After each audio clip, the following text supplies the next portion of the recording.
financial matters. Dr. Frank Magwegwe is here with me, Head of Financial Wellness and Advisory at Nedbank. He's also GIBS faculty member. He's going to be professor in soon 8 months. How are you doing, Prof? I'm good. Good evening, 702 listeners. Good evening, Vra Ops. Good evening to our Cape Talk listeners. What a wonderful opportunity to be back. I also had a bit of traveling into Africa. Yeah. We missed each other. Now you are away, Vra Ops. So great. I tell you, connect. Tapelo was excellent, eh? Thank you. Tapelo was I enjoyed feedback. talking to Tapelo. Yeah. Really. Awesome. And I think a lot of people enjoyed his humble sort of demeanor. Yeah. You know, really And he nice. wants to come back. He said, when am I going to go back? We'll get him back. Awesome. Dr. Frank, the last time myself and Tapelo were speaking about the issue of debt. Yes, and talking about side hustles. And so forth. And a really, really wonderful conversation. But we're struggling as South Africans. Yeah, and you know, bro, for me, I'm a little bit sad today because I had an opportunity Monday and Tuesday of talking to probably 150 or so employees of a large company. The company is right-sizing the language companies use. And so employees were given opportunities of voluntary severance package. And if the numbers don't come right, you know, it's often followed by retrenchment. So it was just talking about what's going on in their lives and about debt and about how do you manage this package and looking for another job. And so I was reflecting on that as I was driving here. And suddenly I realized that if you look at the UK, for example, Bra-Ops, you have senior government officials constantly talking about they need to do something about this cost of living crisis to an extent where they're even considering, although economists are warning them against it, that, for example, fresh food, fruits, vegetables, that's where most of the prices have really gone up sharply. And they want to put price control. They're considering putting price control on spinach, potatoes, onion. But isn't there something like that already in existence for maize? For maize mealie meal? It might be, I think there's something of that nature. Yeah. Or that you don't tax, or they don't tax. Or there's no VAT, We've got right. On brown bread, on mealie meal. We've got a basket of goods in South Africa where Staples, they're not, staple foods, where you don't pay, VAT. And so I was just thinking around, we're not here talking cost of living crisis where in the UK they are. But when I think of the 160 or so people I addressed, my goodness, when you read the number of cars being repossessed, homes, when you just think of someone loses their job, they support another 4, 5, 6 people. We are there, Bra-Ops. It's tough out there with this series of interest rates, particularly that we have seen over the last while. And of course, what that is doing, anyone with a home loan, personal loan, credit card, car loan, they are struggling, Bra-Ops. A house loan of $1 million is probably has gone up by 4.4 thousand now in terms of what you are paying because of how interest rates have gone up. So it's there. We don't see it. We're not like in the UK where a lot of senior government officials are really saying we are trying to do something about it. But on the ground, with the training we do at Nedbank, with people asking us a common question, I'm behind. What do I do? What is the bank's role in it? And you get people who are angry, who say, but they gave me that loan and now they're busy phoning me and trying to, threaten me that they're going to blacklist me. So there's anger, there's frustration, there's real struggles amongst families to deal with the problem. Well, let me ask you as we have this conversation with Dr. Frank Magwegwe, what are some of the challenges that you are experiencing in this very dire economic situation? Now, you're probably going to say, Aubrey, stop it. Yes, exactly. Right? Yeah. But understand my question. My question is, what is it that you are having to reprioritize? In other words, are you saying to yourself, I'm not going to buy this item of food and I'm going to buy more of this item of food? I know families, for example, that have come to a place where they're saying they're not going to buy meat anymore. Yeah. They are now changing their diet because that's what it means now. They can't afford to buy meat anymore. And I'm talking about people that are in the middle class. Well, perhaps a month ago, I was approached by a candidate attorney at a large firm. Yeah. Help me with my finance. This is what's happening. guess what? Shortfall of 3,500 every month. Supporting a grade 10 and first year university brother. She's the main breadwinner. Parents are in rural, KZN, they can't help. And she said to me, we can't cut food anymore. We have cut food over the last few months. We're at a point where we're just eating what we need. And so you're quite right, Bra Ops. That's the severity of the problem. You've got people who have said there is no other extra fat in the budget. And therefore, we're now eating in the morning and in the evening. And we're just eating rice and baked beans. Or a pap and baked beans, something like that. Veggies are out. We can't afford. I mean, you can't even talk cheeses and yogurts and all that. No. This is the reality. Hence, I'm saying we're not hearing the language of cost of living. It's there for us on the ground as financial educators and coaches. My mother is in a retirement village, and one of the things that she has been told by a woman in a retirement village in an old age home. Yeah. Was that she was actually starting to share her dog food with herself. Yeah. Think about that. So this is an elderly woman who is now sharing her dog food with her dog. She eats her dog food with her dog. And that's the level of desperation. Yeah. So when she goes to buy a can of whatever woof or whatever it is that part of that is her, for Can her you imagine? And her dog. Yeah.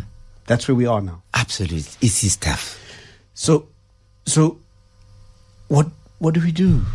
And the thing for me, also when we have these discussions and our 702 listeners, wonderful. By the way, I was talking to just digress a bit. I'll come to your question now. There am I at Morningside. I'm doing some chest x-rays and all that. And then the lady calls out, Magwegwe, you need to come and get my envelope with x-rays. This lady jumps up and she says to me, V Magwegwe. And I'm a bit puzzled. V 702 Aubrey, give me a hand. Selfie. Really? Yo, Chris, that thing. I said, I've arrived. I am a celebrity. Thanks to Aubrey. This happened recently at Morningside Clinic. While you were checking your chest, eh? At Morningside Clinic. Hey, we must talk about this chest thing.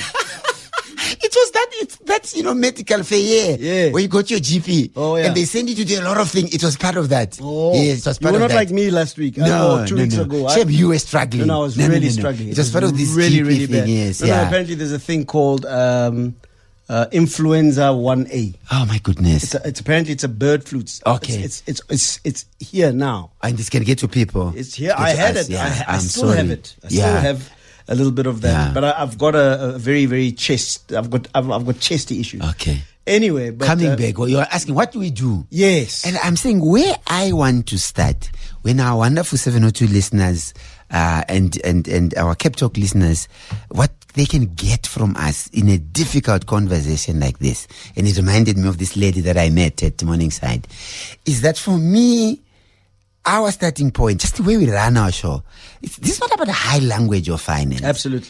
It's about demystify, demystify. And I want to throw in the pot, and I'm sure our listeners will confirm that when we talk about 702, when we talk about financial stress, our 702 listeners, our Cape Talk, and employers, because we also know we've got a lot of employers who reach out to me when they listen to our show, is this. Financial stress, Bra Aubrey, has 3 big things associated with it. Before we even get to its consequences, right? Like we are seeing now, we are now talking about what do you do when you're behind your payments? It has shame associated with it. Shame is a big negative emotion. I can't talk to anyone about it. It's shameful. I got myself into it. It's shameful. And the thing, Bra Ops, about shame, you are sitting at your desk in the workplace. Shame doesn't say, this is about finances. We leave it at home. No. You are just sitting and doing your job. And it's a feeling. It just gets over you. You are trying to just do your work. You're sending emails. You're in a call center. You're doing what you do. You're a teacher. You're a nurse. You're a police. Suddenly you've got this overwhelming feeling. I'm so ashamed. How did I get to this financial situation? I can't even get abantwana a meal. A takeaway that I promised them. What kind of parent am I? I can't even help my sibling. I can't even help my mom, my dad. So it's got that. I want employers, 702 Cape, to understand. And they can call and tell us, do they not feel shame if you've gone through or are going through it? I went through it. I know. That's number one. To make people, it's not just about the money. There's bigger things happening in the life of a parent too, or anyone going through challenge. So shame is a big one. The second one is judging yourself. Because you are blaming yourself, in other words. Right? What was I thinking buying this car? What was I thinking getting this loan? What was I thinking doing this? And unfortunately, you can't go back and undo those financial decisions, right? So there's constant self-blame. So self-blame and shame, they talk to each other. They just make the situation worse.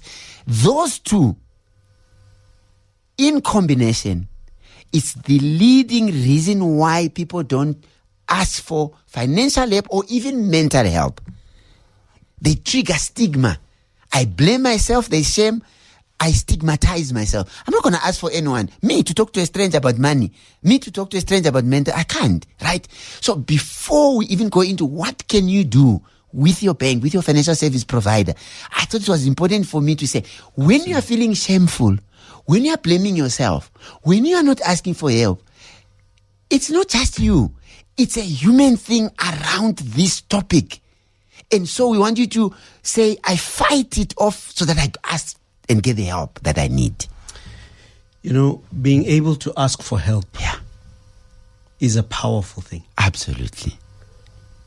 Being incarcerated by your own shame to the point where you can't ask for help. You're just alone. Is a weakness. Yeah. Being able to ask for help is a strength. Yeah. So I think it's very, very important that you underline to anchor our discussion on that. Yeah. Because if we don't highlight that specific aspect of the experience of this hard economic time at an emotional, spiritual, psychological level, if we don't highlight it there, the question is invariably going to be, I don't want to talk about all of this other nonsense. Give me money so I can solve the problem. Yes. But what you are saying with this particular situation is understand the nature of the problem, that it might have used the vehicle of the economy, but it actually is being experienced at a psychological level, at a spiritual level.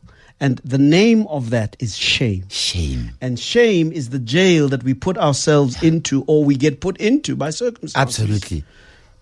That says don't go out there and ask for help. Try to fix it alone. It is the jail that is made up of the walls of the conspiracy of silence. Yeah. Yes. Yeah. The conspiracy of self-inflicted silence because of shame is what causes us not to use the power of calling out for help when we need it. And before things get worse. Give us a call. 011-883-0702 or 021-446-0567. I've asked the question to Dr. Frank Magwegwe, what do we do? I'm behind on my car payments. I'm behind on my house payments. Credit cards. I'm behind on my credit card payments. School fees. I can't help my siblings. I can't help my mother. I can't help my father. I can't help myself. I can't buy my children some pizza. I can't buy them McDonald's. I can't do anything. What do we do? Dr. Frank Magwegwe is saying that, first of all, understand that this is a global reality and that you are not alone. And so don't stick yourself in that jail of shame. And that's really the starting point. That's where we need to start. All right, let's go ahead, Doc. And so, Bra Obs, and for me, and of course, we had a long chat when you also shared parts of your own journey, Bra Obs. You also had your ups and downs with finances. So for me, when I look at the situation and I start with this idea of it's a big problem, you're identifying the frustration, the anger, the judging, the shame. What do you do next? And often, Bra Obs, people then say, but you can tell us it's shame, you can tell us it's judging, you can tell us it's stigma. The problem doesn't go away. And so my comeback from that is this. When you are so consumed and you have put yourself in this jail, or the situation have put you in this jail, you are in what we call tunnel vision. You are just so focused on trying to get out of it. Right? You are consumed by it. So when you realize, you name it, I'm not asking for help because I'm ashamed of I got myself here. When you name it, that's a long way to solving the problem. Because when you then are able to ask for help, you have a person a little bit removed from your day-to-day struggles with this problem of debt, of somebody not with eating, perspective. with perspective. Yeah. And so they just help you to lessen the load, to create space in your mind to say, how can I solve this better? And I want to give a practical example that we see time and time again. The average South African out there, we do know for a fact they're struggling with indebtedness. The Reserve Bank says it, State SA data says it, our data at Nedbank, any researcher will tell you we've got a problem of indebtedness. What is it that the average South African does when they have fallen behind? Even the National Credit Regulator tells us, what do? Perhaps we don't pick up the phone from the institution that gave you the money. Hey, I know that thing well. Yes. Because I was that guy. I was also there. When the phone rings, Yeah. I ran. Yes. I dropped the thing and I ran the other way. Perhaps me, I used to say, 2002 when I was struggling, Yeah. Bang Shaniel. Yeah. Now, Bang Frufai. They Yeah. gave me the loan themselves. Now they're busy phoning me to ask for it. I don't have the money. I don't even want to talk to them. Yeah. That's the number one mistake I have got to learn over several years. Because institutions that gave you the loan to buy a car, to buy a home, they are not in the business of writing off loans. They are not in the business of repossessing homes. Because remember, they then auction them. They never get the money that Full was value, due to yeah, them, full yeah, value in yeah, other words. yeah. They want to make a plan with you. So when we have stigma, when we have shame, sometimes maybe just frustration and maybe not enough knowledge around how these institutions work, we don't pick up the phone once, twice, third. They can't get hold of you. They have no option now. They hand it over to your person who calls with anger and threatening you, debt collectors. So simple thing, perhaps, when you don't ask for help, you are making it worse. Because the bank wants to hear, I'm struggling. I lost my job. You know food prices are going up. I'm prioritizing school fees. What plan can you make with me as the institution so that we find each other? I would like to pay, but I can't. So for me, it's not about the money being there or not. Do you see what I'm saying? Yeah. It's about get out of the jail of shame that says don't ask for help or try to, and pick up the call, approach your bank, be proactive. Kunzima, please help me. I can't pay. 011-883-0702. It's a difficult conversation, folks. We understand that. This is not a conversation that is to drive the nail of shame even further into your consciousness. That's not what we're doing here. What we're trying to do is we're trying to give you tools for how you deal with the eventualities of debt and a dire economic reality.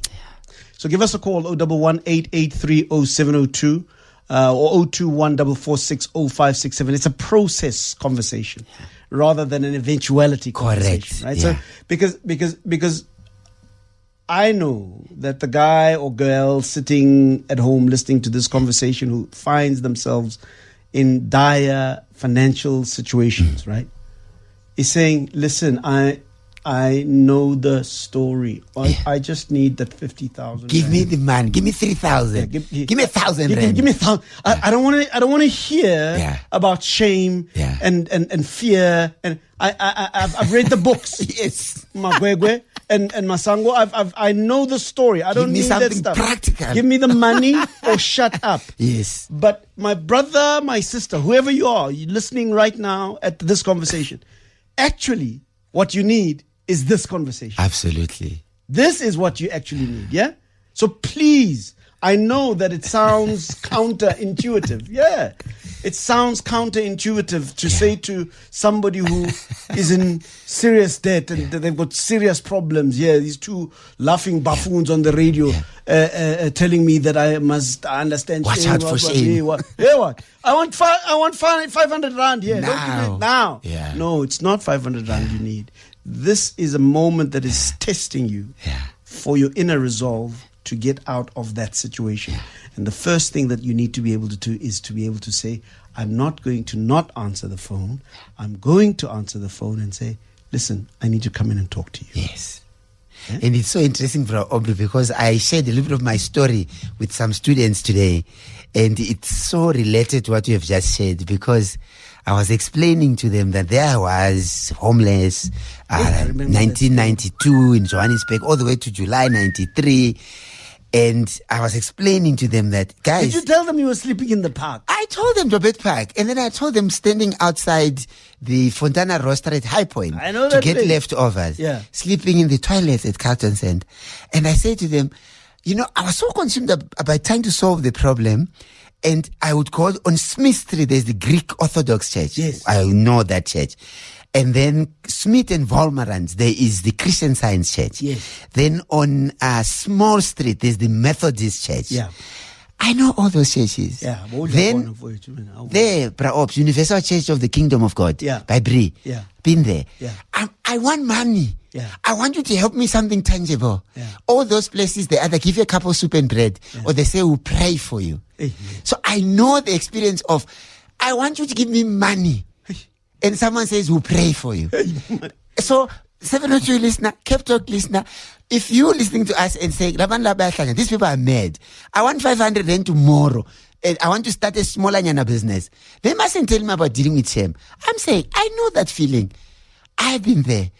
And I also know from my research at GIBS that when you move away shame, you're gaining perspective, as you said, Bra Aubrey. You gain the confidence. Let me just ask for help. I owe them money. They're phoning them. I don't have it. I just tell them I don't have it. And I hear what they say. That is what you are saying. Because when you don't do that, let's walk through the consequences, 702 listener and Cape Talk listener. You don't pick up those calls. What happens? The bank takes your detail. They have them. They hand them over to a debt collector. They try. They can't get hold. They have no other way, colleagues. You signed a contract. They now go to the magistrate court. They get a judgment. Sizamile, we try to get hold of this person. We can't. Here's the evidence. And then they take your ID number. They hand it over to a credit bureau. We've got 4 big ones in South Africa. TransUnion, XDS, Combiscan, Clearsco. What happens? On your ID, there's now an asterisk. And it's not about the amount, by the way. Whether it's 182 rands that you owe a GP, it hasn't met. You now owe this money. And I want you to take it further, Bra Obs. You're now interviewing for a job. Some jobs, they do a credit check. That 182 that you owe PEP, he's got you a judgment, an asterisk judgment. Can you see the impact of something small? Whereas you could have been proactive to try to delay that by just telling them, I can't pay it at the moment. That's what I'm talking about. Can you see, understanding the process helps as opposed to give me 500 and tomorrow stop this conversation. Dr. Frank, I went even further. When you were running away from it, I went further to realize that no, the best thing is to sleep. Yeah. So I would knock myself out with booze. Yeah. That's coping with the problem, right? So I would drink. Yeah. When I didn't have enough money to drink, I'd get into a fight so that somebody would knock me out. Can you imagine? This is the absolute story. This is the absolute truth. So you get into very toxic behavior. Yes. I know that this sounds like a conversation about psychology. I know. When we are supposed to be having a conversation about finance. Yeah. But I suppose this is very important. It's part of the conversation. Absolutely. As to what do we do when we find ourselves in that untenable, undesirable moment of not knowing what to do. And what you have just introduced, Bra Ops, is given I'm behind my payments, right? I'm struggling with debt. I'm being caught. I can't pay the school fees, right? One of the things we need to ask us, we're carrying a lot of stress in our system. We're struggling to eat well, to sleep well, because we've got this. Even our parenting might be impacted by it, right? Yes. Or our relationships with our loved ones. One of the questions we need to ask ourselves, you've just introduced, how am I coping with this situation. Because I also shared with my student today that we cannot run away. We will not be doing justice to this conversation if we talk about struggling with debt payments and we do not mention substance abuse. I'm not talking crack. I'm not talking cocaine. I'm talking the one where anybody who is 18 or older can just go and get it. People struggling with payments, they end up often coping. We're not saying everyone, but some people, research backs us up on that. They end up drinking a lot. They end up smoking a lot if they smoke. They end up abusing the common substance, even food, if it's available. They can abuse that.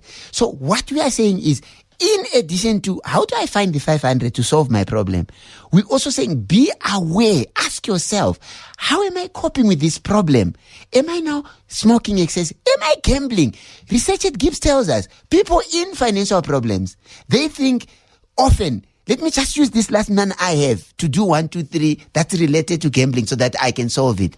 And we're not judging anyone. We're just saying you are having so much problem that your decision making can be compromised. That's why we want you to ask for help. Talk to an elder at church. Talk to a friend. Talk to a coach. Talk to a financial advisor. It is not a sign of weakness. 011-883-0702 021-446-0567. Dr. Frank, please wear your ears so that you can hear what Ephraim in Kagiso has to say. Ephraim, good evening to you. Dr. Frank, how are you? Good evening, Ephraim. I'm well. Thank you for listening to our show and calling this evening. Thank you. Thank you for having me and your wonderful host there. Thank you very much, Ephraim. Appreciate it. What is your question or comment for the doctor? Yeah, I think this is a really serious global phenomenon where as a working class, we can't really find ourselves, totally isolated from. We obtain debt because we've got products and services that we need to consume on a regular basis. Correct. And once there's a shortfall in terms of the input that we put in and the output that we get does not really scale up with the demands and expectations of the economy, we find ourselves puzzled somewhat, you know. And getting debt. Adding to that, I think as a coping mechanism, it's good to pick up good habits, you know, like exercise, get a financial coach, wherever you find healing, whether it be spiritual or otherwise, you know, because it's interconnected, you know. I think we really need to move towards just fighting it, you know, the right way, you know. Wow, what a lovely call. Great call, and man. Great call. Can you hear? Call. Yeah. It's not just about give me the $500, give me it's that and other things. You heard him talking about if spiritual works for you, running, exercising. And that's what we are not talking. It should all of the above. It's all, I was going to go there. It's all of the above. Yeah. Getting help. If I can get 500, I must get it. And that is why we have to talk about the psychology. If we don't talk about the psychology, we are not addressing, whilst I'm looking for that 500, how am I feeling? How am I interacting with others? You know, we do a lot of research around financial stress and productivity at the office and parenting styles and the one thing that you see, Bra Ops, that people struggle with is if I'm harsh on myself, I got myself into this. I speak to myself using a hard language. I'm a fool. What was I thinking? Look, I can't even pay this debt. That makes things worse. It doesn't help with solving the problem of debt. After being so harsh with yourself, you still have the amount that you own a financial services provide. So when you turn and you just say to yourself, I am going to accept that human beings make mistakes. Human beings don't see into the future.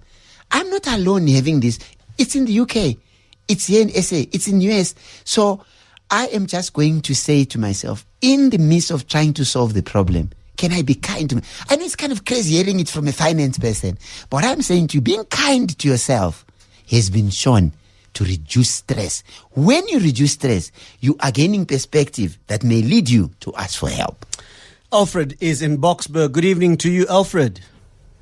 Frank, Yeah, go ahead, my brother. What's on your mind? Good evening, Alfred. what is in my mind, Mr. Magwegwe gives us good advice. In South Africa, we like to spend more than what we have. Tell us more about that. We can go shopping where we don't have to go. Yeah. That's how we end up in big debt. Yeah. No, we absolutely. End up in owing what we don't have because of we like to get. I don't know what I can say. Haiti, I don't know. No, Alfred, you are so right, because and it's not only South, it's actually a global phenomenon where consumption, people just buying stuff is high, and often because it's so easy to get a loan and a credit card, relatively speaking, people often then buy and only realize later that they are putting themselves in a situation where if interest rates go up, it might be difficult to service that debt. So there is an element of financial behavior. So as part of looking at how to solve this problem of high debt, one also must take stock of how they got there. Part of it might just be, well, maybe there is some behavior that I need to change going forward. I hear Alfred, and I can't disagree with the idea that sometimes we live beyond our means. That's what Alfred is saying, yes. And a country like ours that has a burgeoning middle class that is aspirational. Correct. Which in many ways is not a bad thing. 100%, yeah. Because the economy is driven by that kind of consumerism sometimes. We're not saying that we should be encouraging people to be just buying stuff. No. But I think what you're saying, together with the sane comment by Alfred, is that part of what we need to do is we need to now be a little more circumspect. Absolutely. About what we're spending money that we don't have on. How did I get here? Exactly. Amongst the issues of making sure that we are not incarcerated by shame. Yeah. Amongst the issues of being kind to ourselves and being compassionate with ourselves, amongst the issues of exercise, amongst the issues, all of the above is also to remember that you can't continue to spend what you don't have for things you don't need, to impress people you don't even know. Absolutely. Yeah? And that proactiveness of saying, before, maybe we can also put in another comment around what do you do. So we spoke about talk to your bank, I'm struggling, pick up the call. But even before the call comes through, often one sees that their financial situation is deteriorating, right? In other words, I can see I'm starting to struggle a little bit to pay all my monthly ends meet. Before things get worse, before those phone calls come, one can actually approach the financial service institution and say, this is what's happening. I'm struggling a little bit here and there. What plans can we put in place? The reason, Bra Ops, I'm saying that, often I sit across people asking us for help, and I can see the lack of knowledge that because I wasn't proactive, and I then decided, this one is only 180 rand a month. Let me skip this payment. I'll try to do double next month. Let me pay this one. Let me skip this one. Then things get worse. And the person is approaching a bank to do a wonderful product that can help when you're struggling like this, debt consolidation. The first thing a bank looks at, a bank like Nedbank would say, let's look at your payment pattern. In the last 3 months, have you been paying your debt consistently? Then they look in the picture, your obligations. You have missed this, you have missed that. That's already jeopardizing your situation of a solution called a debt consolidation as an example. And again, I'm going back to the idea. When you ask for help, you learn that skipping 182 rands or 94 rands is not skipping 94 rands. It's showing that you are not honoring a commitment that you made. That can be a problem down the line when you need to do a debt review or a debt consolidation. We've had this conversation before. We did, absolutely. Dr. Frank. Yeah. And maybe one of these days we need to revisit that conversation. Go back to it, yes. As to what does it mean to be in this financial context, in this financial system. Yeah. You said something quite profound earlier on. It's not about the money. No. Or the 182 rand, actually. It's about you and your consistency in your contractual obligation. 100%. That's what it's about. That's what it's about. It's irrespective of the amount. Exactly. So if we can understand, and I'm paraphrasing here, Yes. if we can understand that it is about, we got a voice note? We'll take the voice note. That it is about your credibility. Yes. In That's the a lovely system. word. Yeah? Yes. Credibility. That's what it's about. Yes. It is about your credibility. So if we can understand that, the rands and cents, as important as they are only a symbol of your credibility. Correct. Can we trust you to give you money and you pay back as you promise? Could it be that if we can be able to show that you are credible even in the dark times, Yes. that maybe it is true that it's not about the rand? Well spoken. Absolutely. Let's take a voice note. Yeah. Hi, Aubrey and your guest. I'm in a financial situation. I cannot afford my life. When I bought my car, I was paying 3,000 rand. I'm now paying 6.6. Same thing with my bonds. Same thing. Everything has just gone up. Every month I'm short of almost 6,000 rand. And I have no clue how to get out of here. I think last week I was asking myself exactly how I got myself here. I just don't understand. And the worst thing, I don't know how to get out of the situation. And I'm really trying. I'm trying different things to bring extra income, but nothing is going my way. So I'd really like to get advice because my salary cannot take me that far. I'm already too much in the minus. Only from debit order. Does not include food. Does not include essentials like petrol and everything else. Thanks. Dr. Frank? Did you hear, bro? Yeah. Car payments doubled. 3.3 to 6 point something, right? And that's the reality when we introduce the show, right? So 3 things quickly from the good doctor. Number 1, well done for calling. And you have a good handle of your financial situation. What's happening? The shortfall is 6,000. That's a good start. The second thing, that is not sustainable to have such a big shortfall, including not even the essentials. So there, it's a step back and really saying the 2 big things that have been hard hit by the interest rate is the car repayments and the home loan. And it's to really have a conversation around, can I have both? What would be the consequences, perhaps, if I get rid of the car? It's got its own other things because the second-hand car market is down. You might owe the bank after, you've decided to get rid of the car. But those are some of the difficult choices, one would need to make. So I identify my situation. Maybe I need to, get rid of the car. I would start there. And then thirdly, approach the institutions that gave you loans for the car and the home before things how can they restructure? Maybe they could extend the period for the loan and reduce payments, a debt consolidation that I spoke about. Well done on trying to get extra income. But it's so tough that at the end of the day, it might end up being, maybe I shouldn't have the car for now. Yeah. And of course, then it triggers all sorts of things associated with that. Yeah.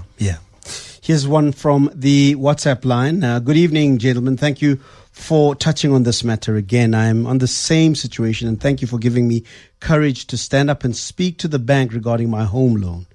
I didn't know where to start. I don't even sleep at night. It's worse now every day now these days. Every day. Now these days I have this thing of panicking like the bank will just send someone to throw us out. I lost my job. It's been years now. It's hard. But thank you very much. I have gathered some strength to go to the bank and speak to them for advice. Otherwise, this is killing me slowly. And that's from Anonymous.